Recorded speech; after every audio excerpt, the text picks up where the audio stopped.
Jai Ganesha, Jai Ganesha, Jai Ganesha Deva. Jai Ganesha, Jai Ganesha, Jai Ganesha Deva. Mata Jaki Parvati, Pita Mahadeva. Mata Jaki Parvati, Pita Mahadeva. Ekadanta Dayavanta चार भुजाधारी एकदंत दयावंत चार भुजाधारी माथे पर तिलक सोही मूस की सवारी ला ला ला ला ला ला ला ला ला ला ला ला ला ला ला ला ला लडुवन का भोग लगे संत करे सेवा जय गणेश जय गणेश जय गणेश देवा जय गणेश जय गणेश जय गणेश देवा माता जाकी पार्वती पिता महादेवा माता जाकी पार्वती पिता Mahadeva. Good evening all.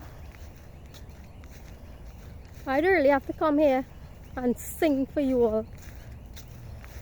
I don't have to come here to sing and entertain anybody.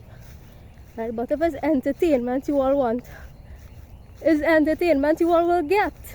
Right?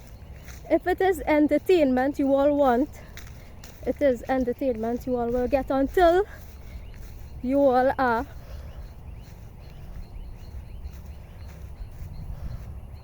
until you develop some kind of common sense in you to realize that entertainment is not going to give you liberation, right? Until you realize that entertainment is not going to give you liberation, right? But God gives us what we want at the end of the day until we learn the lessons that we are required to learn, right?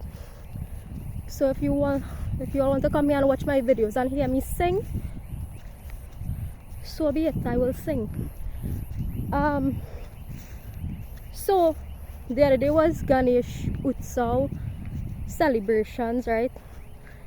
That's the celebration where millions of Hindus worldwide basically dump an inanimate object, an idol, into the ocean and think that, oh, they are going to be getting blessings or liberation out of doing such, right? Believing that by immersing an inanimate object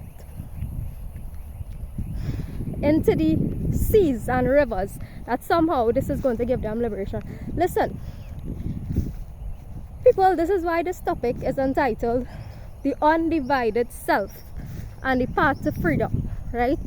The undivided self as the path, as the route to freedom. Reason why this is entitled so is because the undivided self. What is the undivided self? The undivided self is basically unity, consciousness. Your mind equates with your emotions, equates with your actions, right? Your mind equates with your emotions, equates with your actions. Meaning, what do I think, right? What sort of society do I envision, right? If you ask people what do they want in life, the ultimate thing that we all want and the ultimate goal of all spirituality or religion, whatever you want to call it, right? The ultimate aim of this journey is freedom, right? It's happiness for all, peace for all, happiness for all, right?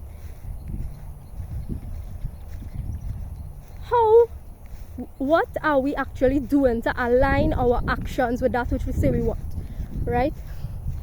So Ganesh, Lord Ganesh, Sri Ganesh, Ganesh, the god who we worship for Ganesh Utsav, right? Ganesh is the remover of obstacles. Come on, sit down and let me have this conversation, right? I'll stop walking for 2 minutes, right? Ganesh is the remover of all obstacles, right? Listen to this carefully. Put aside your traditions, put aside your biases, right? Lord Ganesh is a symbol of the remover of obstacles. If Lord Ganesh is the symbol of the remover of obstacles, then why would Lord Ganesh want you to litter the rivers and the seas with literal obstacles, right? With idols of him, with murtis of him? Why would nature, right? Lord Ganesh is the aspect of nature, or the God force, right? The force, the spiritual force that is responsible for removing the obstacles from our pathway, right? Removing the obstacles from our pathway, right? So as we are on a spiritual journey, we are like coursing through a river. Each of us are basically like rivers merging into the sea, right? So if Ganesh is the remover of obstacles, whatever is on our pathway in this course, as we make our way to the sea, which is liberation, right? Because that's the ultimate goal. Why would Lord Ganesh, Sri Ganesh, want you to have inanimate objects, a load of millions of inanimate objects blocking your path, literally so, right? Blocking the flow of nature, blocking the pathway of nature, right? It is called littering, right? That's the best way I could put it. It is called littering, right? And it is no different from throwing a washing machine in the sea, no disrespect intended, right? It is no different from throwing a KFC box in the sea, right? And worse yet, for the millions of people who celebrate this, and then the next day you're going to catch a duck and curry a duck to eat, right? I understand in India and stuff, they even cook meat to celebrate cultural festivals and so on, right? Meat is cooked to celebrate cultural festivals and so on. So you see, these are things that people really need to evaluate, reevaluate, sit, process, think about, ask themselves, what are we doing to attain the state of freedom, the state of society, right? How many of us blame everybody across the world, every conceivable person, for flooding, right? It is no different. Dumping idols into the ocean, into the rivers, is no different. And your religion, there's no religious justification that you could use, regardless of what religious justification you think you want to come up with to justify doing these things. The God, if there's a God called God, right? If there's a God, rest assured that this God called God, right, does not require you to litter to prove your love for him, right? This God does not require you to litter, to participate in the act of littering in order for you to prove your love for him, because this is what it is littering, right? And this is why many fake ass religious people would have a problem with me, right? Because, well, first of all, you won't really hear my father coming and saying these things. That is why you all will choose to call my father to do your religious observances and things, but that's okay. I am saying the things that my father does think about, right?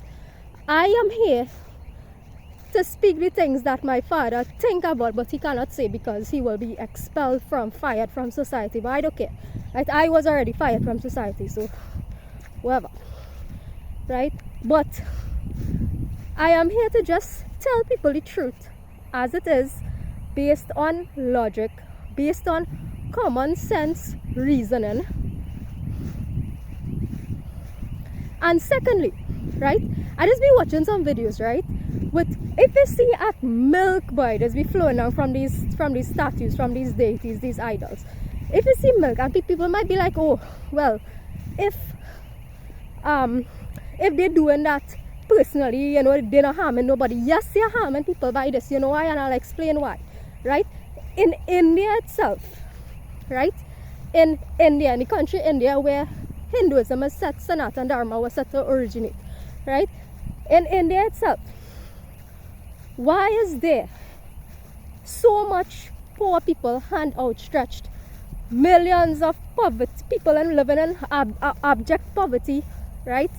You have people who don't even belong to the caste system because they're considered Dalits or untouchables, right? People who don't even belong to the caste system, right? Who so supposedly low class that they don't even fit into the caste system at all, right? And meanwhile, for all your religious observances, you are studying to pour milk on idols, right? Pour milk on idols. And why this is in fact a transgression of natural law, right? Why is this indeed a transgression of natural law, and not just, oh, you feeling to do this? This is something that, you know, is my religious practice, and it's okay if I do this, right? Why this is actually wrong, right, is because that there are so many people poor, suffer. Apart from the fact that you put in the cows through all that drama just to get milk to pour on an inanimate object, apart from the fact that you put in the cows through all that dramas to get milk to pour on an inanimate object, right? There are so many people in India itself and all over the world where these things are practiced, right? There are so many people who are suffering poor, right? In the very religions, in the very way of life, in the very countries, right, where these practices are pervasive, widespread, right? These very countries where these practices are widespread.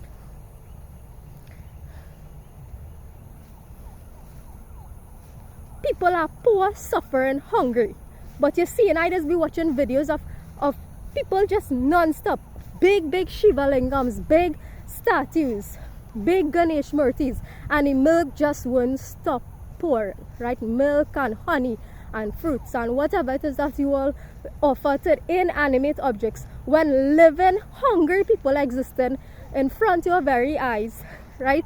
And you all choose to do this kind of thing. But that is a transgression of natural law. That is a transgression of natural law, because it is wastage. One, it is wastage of resources that could be directed towards people in your very way of life who may require those very resources to stay alive, right? To stay alive, right? So this is the message of today. Happy Ganesh Utsav, everybody.